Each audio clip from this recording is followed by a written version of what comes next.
प्रणाम।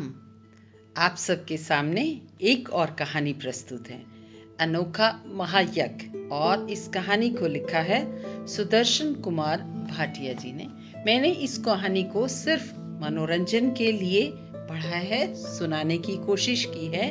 कहानी में क्या जीवन मूल्य हमें मिलता है। तो कहानी है अनोखा महायज्ञ। एक राजा था, बड़ा प्रभावशाली और ज्ञानी। वह आए दिन आश्रमों में जाकर धर्म के अनेक विषयों पर ऋषि मुनियों से चर्चा करता और अपना अधिकांश समय चिंतन मनन में व्यतीत करता। वह सदा प्रजा के हित के लिए काम करता रहता, परंतु उसका मन न भरता। एक अजीब सी अशांति उसके मन को घेरे रहती। धन की बर्बादी करना उसे कभी न भाता। उसने ऋषि मुनियों से सुन रखा था कि यज्ञ करने से मन मस्तिष्क को बहुत शांति मिलती है। इसलिए राजा ने अपने मंत्रियों की सभा बुलाई और अपने मन की बात उन सब से कही और कहा, मेरा मन बड़ा अशांत रहता है, मैं एक यज्ञ करने का इच्छुक हूँ। सभी राजा के मन की इच्छा जानकर प्रसन्न हुए और उसकी प्रशंसा की। महामंत्री हाथ जोड़कर बोला, राजन, आपकी आज्ञा शिरोधार्य। शिरोधार्य मतलब सिर पर या सर्वमान्य। यज्ञ शीघ्र शुरू कर देना चाहिए। पर राजा चुप और गंभीर बना रहा। सब लोग घबराने लगे। आखिर महामंत्री ने हिम्मत बटोरकर पूछने का साहस कर ही लिया, हे राजन, आप आज्ञा दीजिए। आप जैसा यज्ञ चाहेंगे हम वैसे ही यज्ञ का प्रबंध करेंगे, पर आप चुप क्यों हैं? बहुत पूछने के बाद राजा ने बताया, मैं यज्ञ तो करना चाहता हूँ, पर धन भी बर्बाद नहीं करना चाहता। हवन तो करना चाहता हूँ, पर इतने धुएं से जीवों को कष्ट हो यह भी नहीं चाहता।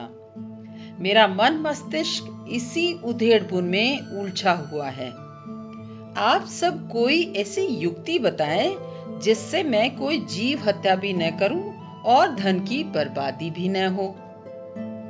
राजा की बातें सुनकर पूरी सभा में चुप्पी छा गई। महामंत्री पुनः साहस बटोरकर बोला, राजन, ये कैसे संभव है कि दूध तो पिए पर गाय न दोहे?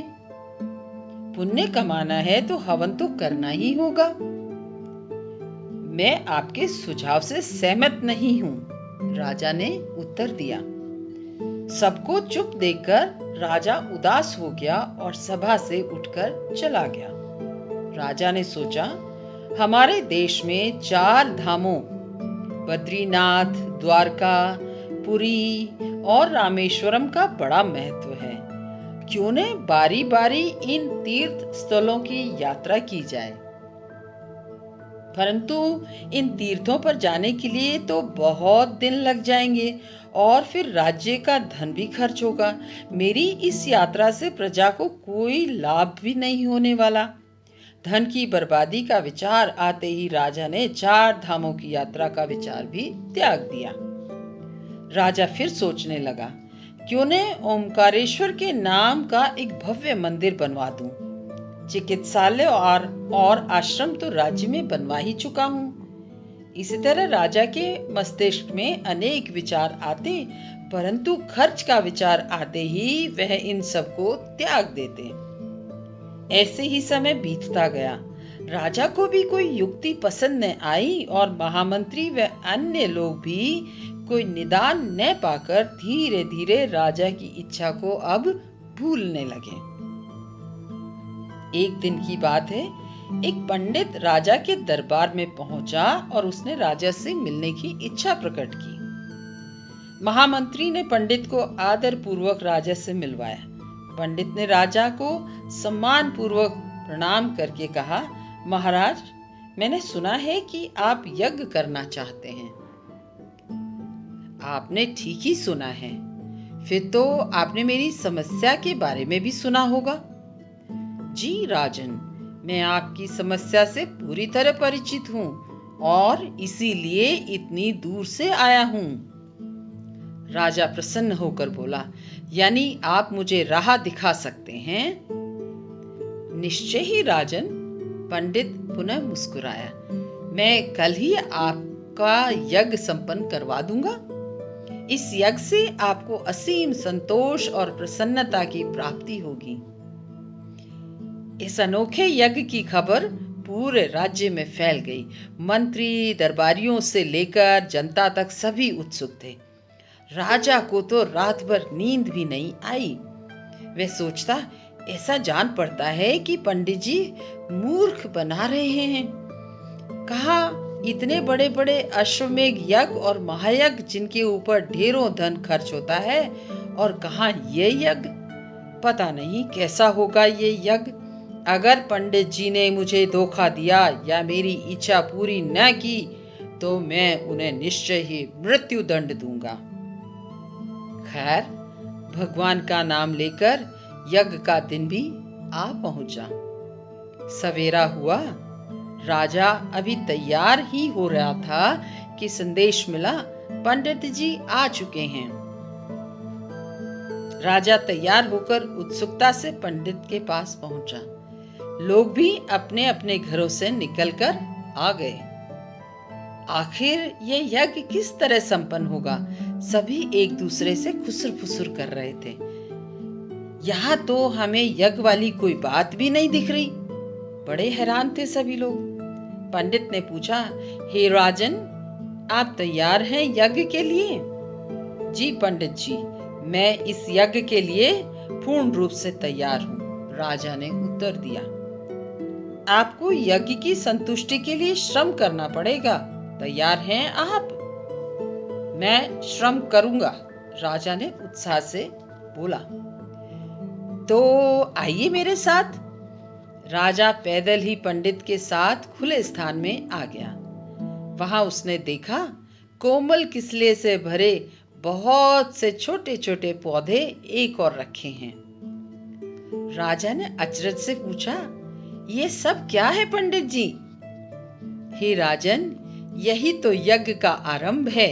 ये सारे पौधे आपके उद्यान में ही नए उग आए हैं। मैंने कल आपके कर्मचारियों को आदेश दिया था कि जो छोटे छोटे पौधे उग आए हैं इन्हें जड़ समेत निकालकर अलग रखते जाएं। ये अत्यंत उत्कृष्ट फलों के पौधे हैं जो कुछ वर्षों में वृक्ष बन जाएंगे।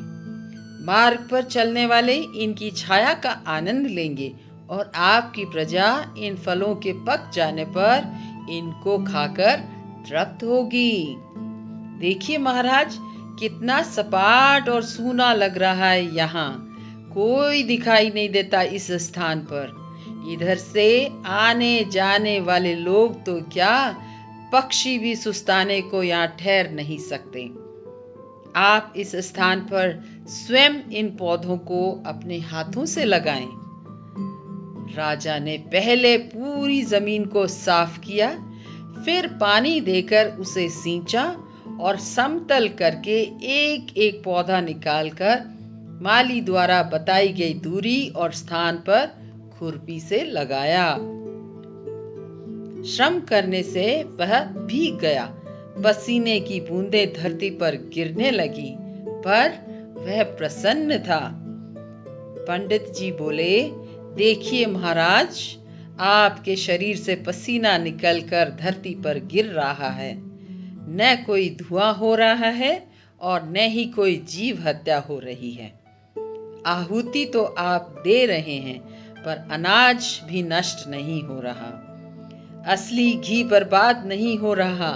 साथ साथ आप धन का दुरुपयोग भी नहीं कर रहे हैं, बल्कि श्रम दान कर रहे हैं। कल जब आप इस हरे भरे स्थान को देखेंगे तो आपको असीम संतोष और सुख की प्राप्ति होगी। आपके न रहने पर भी ये वृक्ष आपके अनूठे महायज्ञ की कथा पीढ़ियों तक सुनाते रहेंगे। राजा अत्यंत प्रसन्न हुआ। उसके मन की जो इच्छा पूरी हो गई थी। तो बताइए कैसी लगी कहानी? इस कहानी को रोचक बनाने में मेरी मदद की है श्री मनोज जी ने और मैं कमलजीत यादव। धन्यवाद।